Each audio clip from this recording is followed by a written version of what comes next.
por ejemplo, este muchacho que se llamaba Chuck Berry, con su guitarra, era de color negro, y también estaba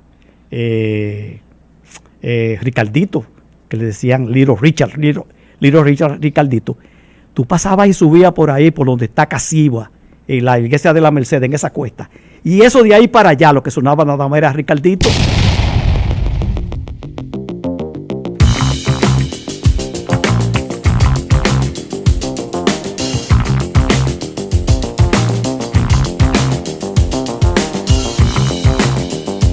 De regreso, mi gente, ya al final de lo que es el Congreso Radio Show tenemos otro plato fuerte y vamos a recibir aquí en esos momentos al señor Mike Cuesta en el Congreso Radio Show. Bienvenido.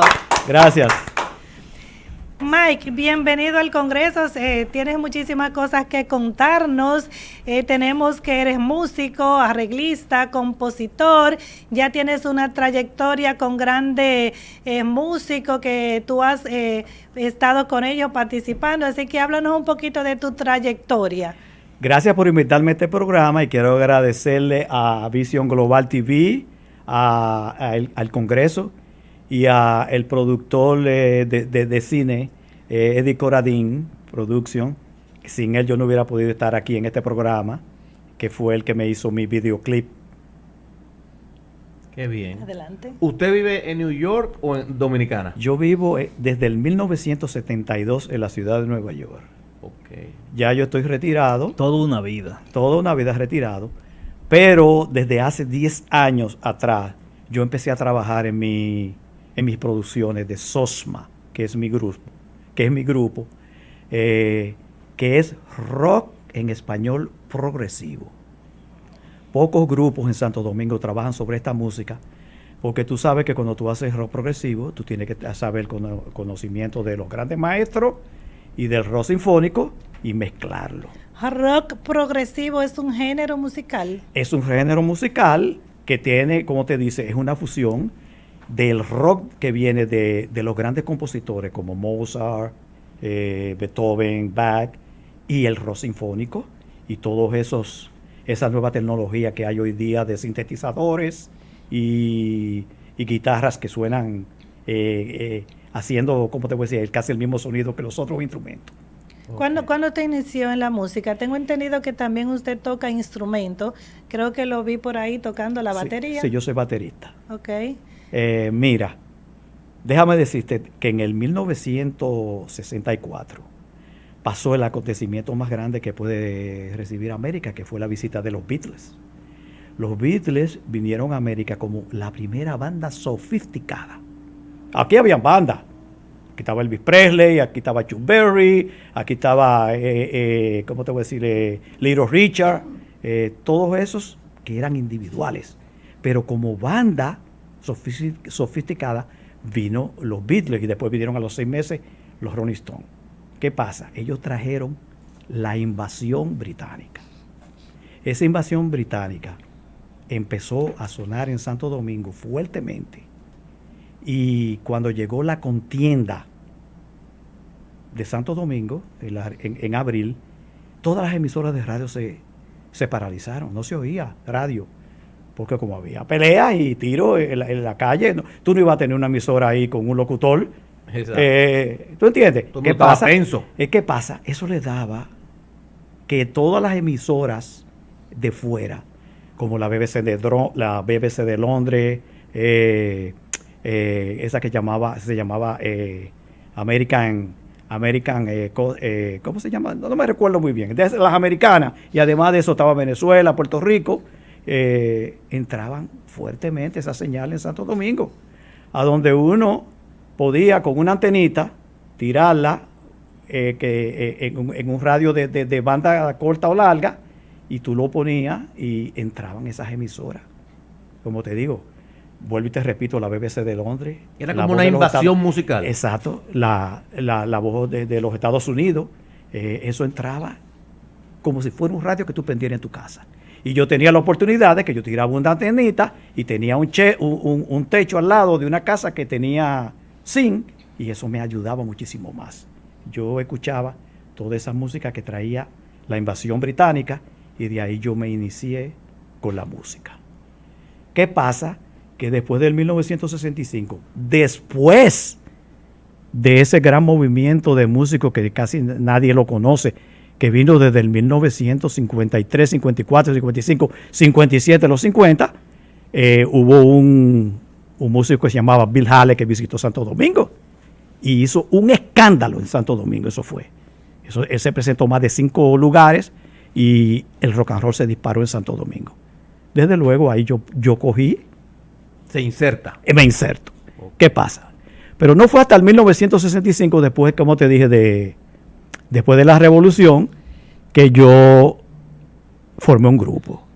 Ese grupo se llamaba Snobs. Estaba junto con otros grupos como los Masters, los CC, los X6, que se presentaban en todas las salas que había de cine en Santo Domingo. Ahí yo me introduje con mi grupo que se llamaba Snob, que ese era británico puro. Los otros se dedicaban más bien a músicas bailables, James Brown y compañía de soul music, ¿tú entiendes? Y lo que sonaba en la radio del hip hop, pero nosotros éramos un poco más, tú sabes, al rock británico. Eso me dio a mí, ¿cómo te voy a decir? Una fortaleza, porque de ahí yo pude inclinarme más al rock progresivo. Como te dije anteriormente, el rock progresivo que viene de los clásicos, de los grandes maestros y del rock sinfónico, me dio a mí la oportunidad de salirme un poco del copy band que se usa tanto hoy día en Santo Domingo, especialmente porque los grupos tienen que ser copy band porque no tienen ningún apoyo de ninguna especie para hacer su producción. Las producciones que yo tengo de Sosma, las producciones que yo tengo de Sosma, yo he tenido que invertir de mi dinero. Igualmente pasan con los grupos que están surgiendo ahora, como por ejemplo Giuseppe Bernarelli, Alan Leshor y su lateral, Toque Profundo. Tienen que recurrir a su dinero porque no tienen el apoyo para poderse manifestar internacionalmente. Entonces, ¿qué pasa? Sosma surge de una unión de amigos que estuvieron en otros grupos y que se dedican hoy día a la radio y también se dedican a hacer anuncios de jingles y ¿cómo se llama? Anuncios de productos en sus estudios de grabación. Entonces yo te puedo mencionar miembros de Sosma, como por ejemplo Alan Leshor, que es nuestro director. Alan Leshor tiene su estudio de grabación, además trabaja con Juan Luis Guerra. Peter Nova tiene su estudio de grabación, también trabaja haciendo anuncios, y Ale Mancilla también trabaja en películas y trabaja en producciones, y fue quien me produjo mi primer CD, Sosma. ¿Qué es este que lo estamos mirando ahí? Hay el Sosma número 1 y el Sosma número 2. El Sosma número 1 lo produce Ale Mancilla, son 12 temas.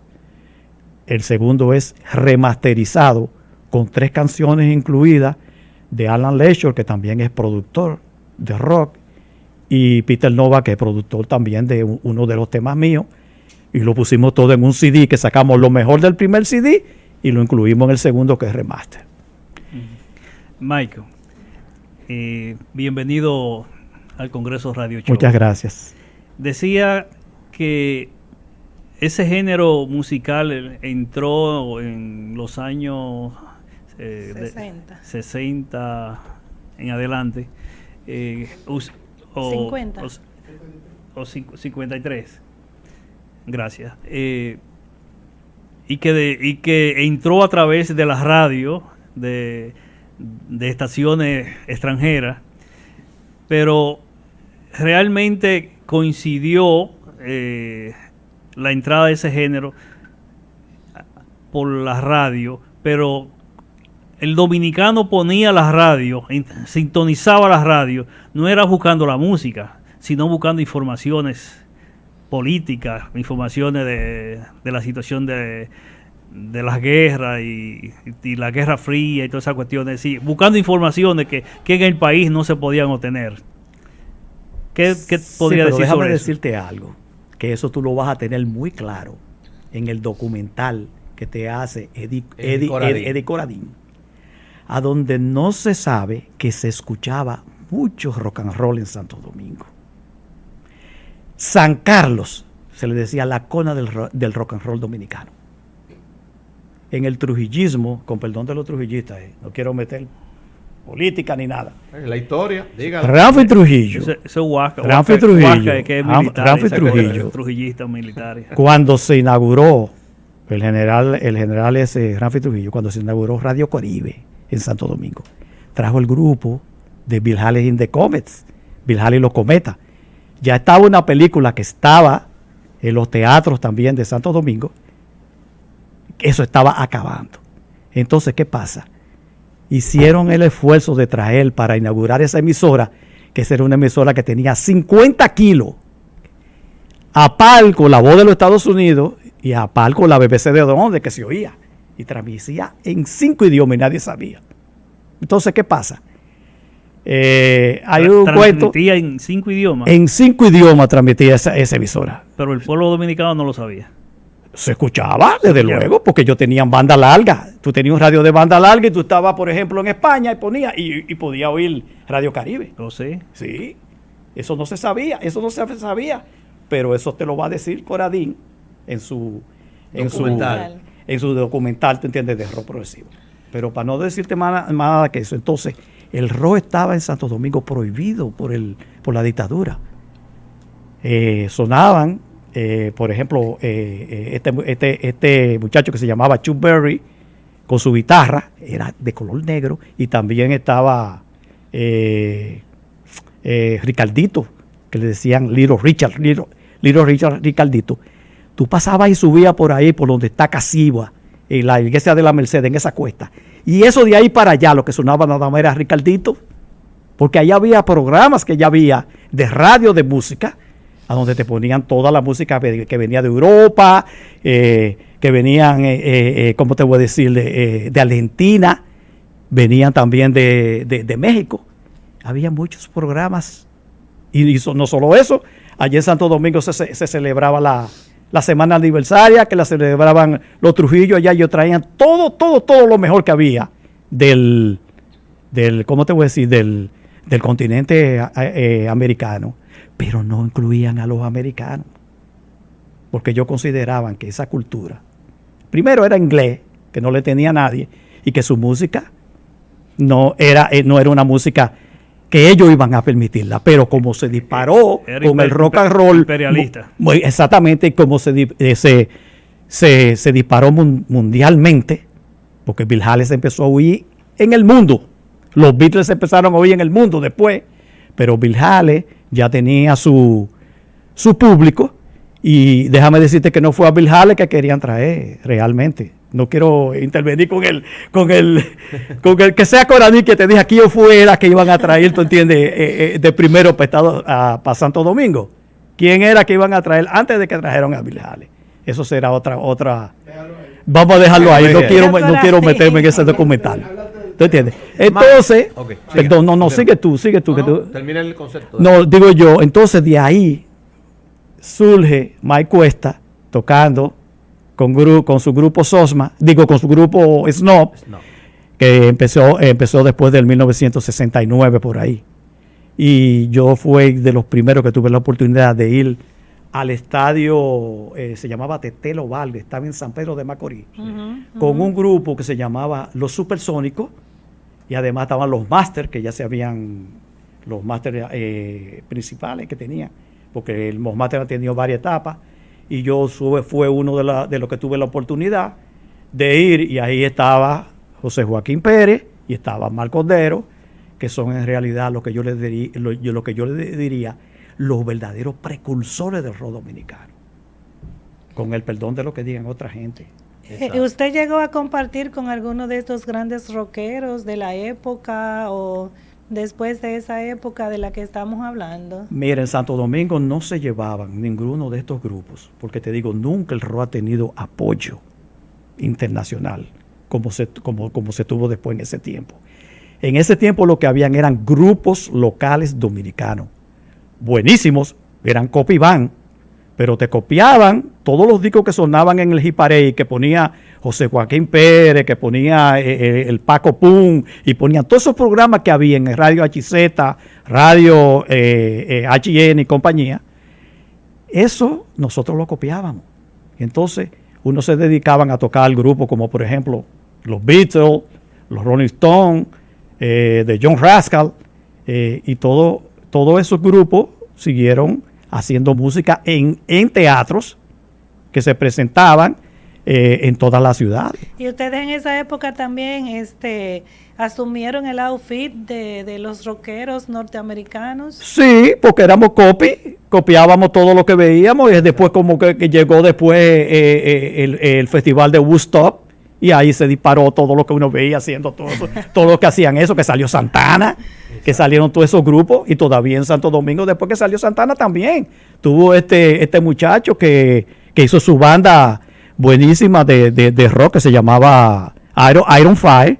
Ahí estaba él, y él tenía, y él hoy día es un gran merenguero, que es yo le llamo el profesor Dionis Fernández. Porque es un profesor de música, un maestro. Y él empezó con ese grupo que se llamaba Iron Fire, que Iron Fire tocaba mucha Santana, y estaba entre el primer grupo popular que había, sobre los Masters, sobre mi grupo Snow, sobre todito lo que había. Eso acababa porque empezábamos a tocar de otra música, ¿tú entiendes? Pero que Santana, cuando era Santana, y todo el mundo se disparaba. Sí.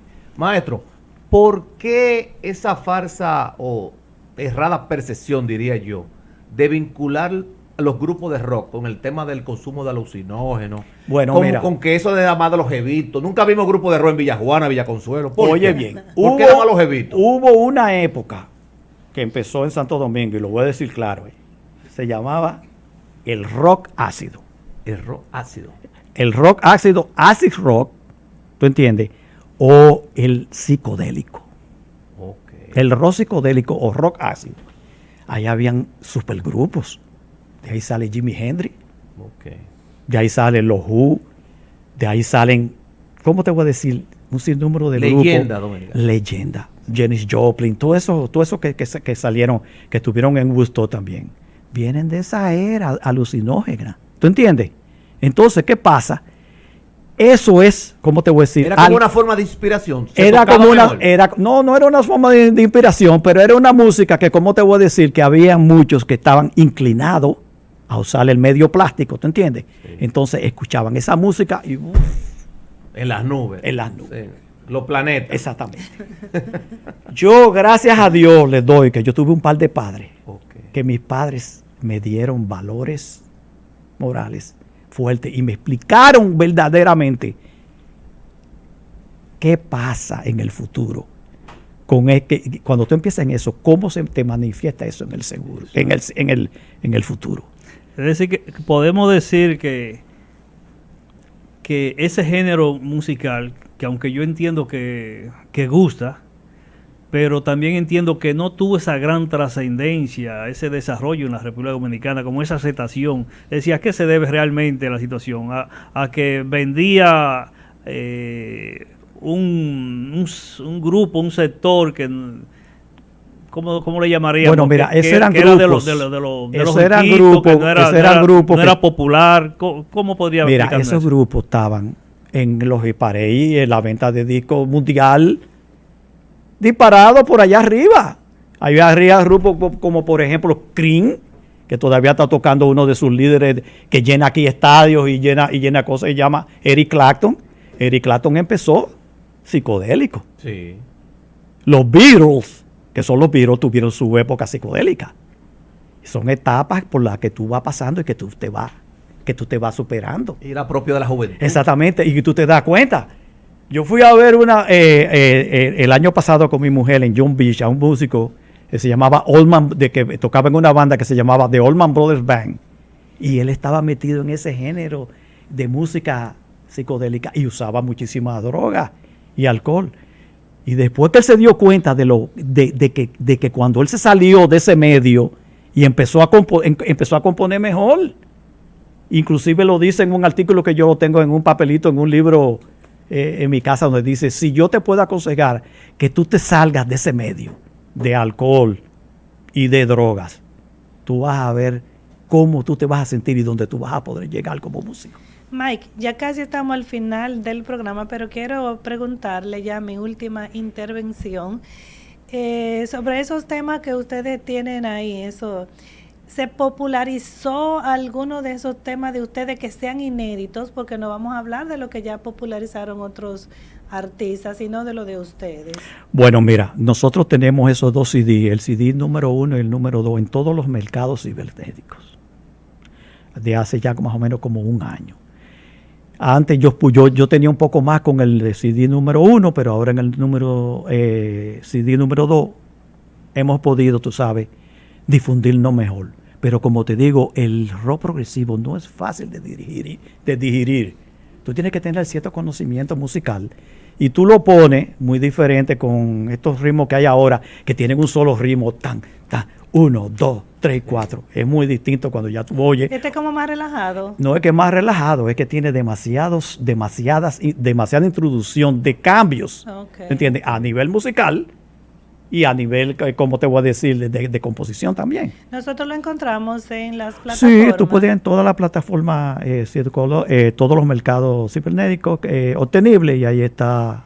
¿Hay algunas composiciones suyas de esas de ahí? Todas son composiciones Todas. mías, Bueno saberlo. arreglos. Que lo voy a buscar porque no conozco mucho el rock Sí. del que estamos hablando ahora. Entonces, ahorita voy a hacer mi tarea.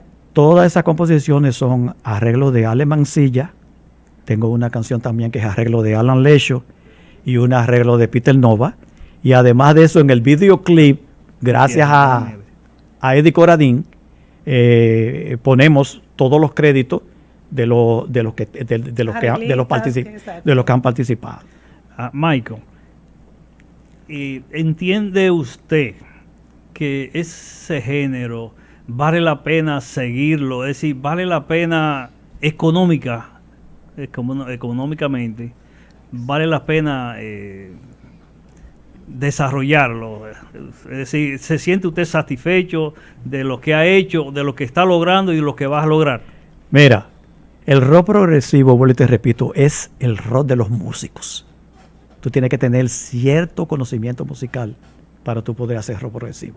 No es fácil hacer una canción de rock progresivo. Tú coges una canción mía y te dura 8 minutos, pero yo no te empiezo en un solo ritmo y yo no te voy a hablar nada más de una sola cosa. Y además yo no te voy a hablar de los temas donde tú hablas que tú estás acostumbrado. Amorcito, te quiero mucho, tú eres muy ¿Cómo es la bonito. lírica del rock progresivo? El rock progresivo tiene también tiene No tiene amor esoterismo, ok. tiene esoterismo, tiene amor, abarca todo en un solo tema. ¿Y comercialmente hablando? Comercialmente hablando, yo no creo que el rock progresivo haya llegado mucho, porque los grupos de rock progresivo que hubieron anteriormente, como por ejemplo Emerson, Lake and Palmer, Yes, Gentle Giant, Jethro Tull, han sido simplemente para gente que tiene conocimiento musical. Es muy distinto para es para una élite.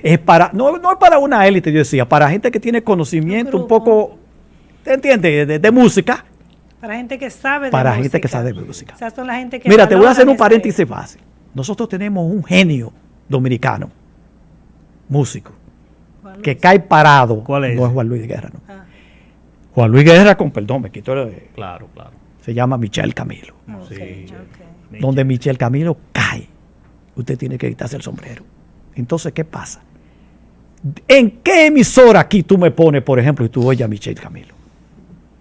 Esa es la situación. Pero señor. cuando- Esa es la cuando inquietud. Cuando yo me quiero deleitar, yo pongo Caribe. Exactamente. Eso es un clásico. Pero Michel Camilo es Michel Camilo. Sí. Busca ahora mismo donde está Michel Camilo para que tú veas. En Japón, Claro. en Londres, en España, ¿en qué? ¿Por qué? Porque el que tiene conocimiento se va a marcar por ahí. Eso es lo que está pasando con Sosma. Sosma, además de hablarte de temas de índole esotérico, te habla también de cosas espirituales y a veces a mí me confunden con como que yo soy cristiano. No es que yo soy cristiano, es que el Cristo es de toda parte. Señores, no podemos significar el Cristo tan chiquitico que es nada más No, del eso. cristianismo. El Cristo viene caminando desde el inicio de la tierra. Universal. Y no queremos aceptar eso, que el Cristo está en cualquier religión. Se dice que la religión es una, es la expresión religiosa de los hombres que la divide. Entonces, eso es lo que yo hago. Todo eso que yo he conocido a través de instituciones esotéricas, en la misma iglesia del catecismo que empecé chiquititico en el cristianismo, yo lo he puesto en SOSMA. Y además de eso, lo fundamental, en el videoclip que hice con el maestro Coradín, yo hablo de la importancia que hay, que cuidemos la tierra, tiramos basura, contaminamos los océanos. O sea que ustedes a través de la música hacen denuncia social. A través de la música yo hablo de mi planeta Tierra, de lo que yo quiero mi planeta Tierra. La protección de los recursos naturales. Y que hay que proteger, señores. Usted sabe lo que es. Que usted... Ahí hay unas imágenes. Háblenos de esto. Bueno. Esto fue un estudio de grabación. Sí, mira, ese es el videoclip que me hizo... Gracias, producción. Que me hizo Eddie Coradín. Ok. Que lo vamos a tener también en todos los mercados, ¿te entiendes? Para que se pueda obtener. ¿A dónde? Pero no podemos poner el audio porque el derecho de autor no complica. Exacto. Sí. Entonces, ¿cómo te voy a decir? Esa es... ¿Puede poner el preview del documental? El preview. Sí. Sí, adelante, producción. Y mientras la producción trabaja en eso, yo quiero hacerle algunas preguntas rápidamente así. Yo soy de la época donde habían grupos como Toque Profundo, exacto. Empifit, Al-Hadaki. ¿Qué ha pasado con esa gente? También Futuro Divorciado, Caoba Azul, Boca Tabú, Calor Urbano y el fenómeno Rita Indiana. ¿Qué pasó que se diluyó? Mira, esos grupos, como por ejemplo Toque Profundo, todavía están tocando. Tony Armo. Tony Armo y compañía. Y Tony Armo empezó desde el 1980 en adelante, grupos 80. Los que empezaron primero, ¿tú entiendes? Ya esos son grupos, ya como te digo, del 1957, 58, a donde había muchos que no te quiero mencionar, porque eso va a gastar en el documental. En el documental de Eddie Coradín. De Eddie Coradín. Yo no quiero, yo estoy también en ese documental y yo te dejo saber, pero yo no quiero mencionar nada de eso. Pero ya que tú hablaste de eso, esos grupos están tocando en Santo Domingo. Ahí está, por ejemplo, Alan Leisure con su grupo, ese que tú mencionaste primero, que fue su primer grupo. Empathy. Y ahora tiene a Lateral y ellos se están presentando, pero el problema es que se presentan en lugares tan pequeños. Sí. Que son bares. Entonces, hay que es sacar estos grupos de aquí y a empezar a hacer festivales, empezar a hacer, llevar a estos grupos a los teatros. Yo no puedo tocar con una banda de 7 músicos a donde yo requiero una filarmónica a tocar en un bar, ¿tú entiendes? No, y que yo le voy a decir una cosa, y excúsenme. Tenemos una ministra de Cultura que sabe de eso. No tiene. Y ahí es que está el problema. No tiene conocimiento. Donde no hay esencia, donde no hay cultura. Sí, pero tú sabes. No tenemos el apoyo. Pero tú sabes lo que pasa. No tenemos el apoyo. Ellos son personas que tienen mucho dinero y son comerciantes. Exacto. Entonces, ellos agarran y usan la psicología. ¿Sabe cuál es la psicología? Ellos atacan tu aparato sensorial que rige el oído y te meten por ahí al ritmo claro. de uno. Además de eso te lo mezclan, ¿tú entiendes? Con el alcohol y te lo mezclan con cosas y cosas. Pero cuando tú coges Sosma, que Sosma o cualquier otro ritmo te empieza tocando 4x4, 1, 2, 3, 4, 5, te cambia a 3x4 y después va a llevar 5x4. Y ese ritmo me pone a pensar, y ese previo te meditar. pone a pensar y yo digo, pero ven acá. No, eso no es lo mío. Claro. Tú tienes que cultivarte y empezar a sacarte de ahí.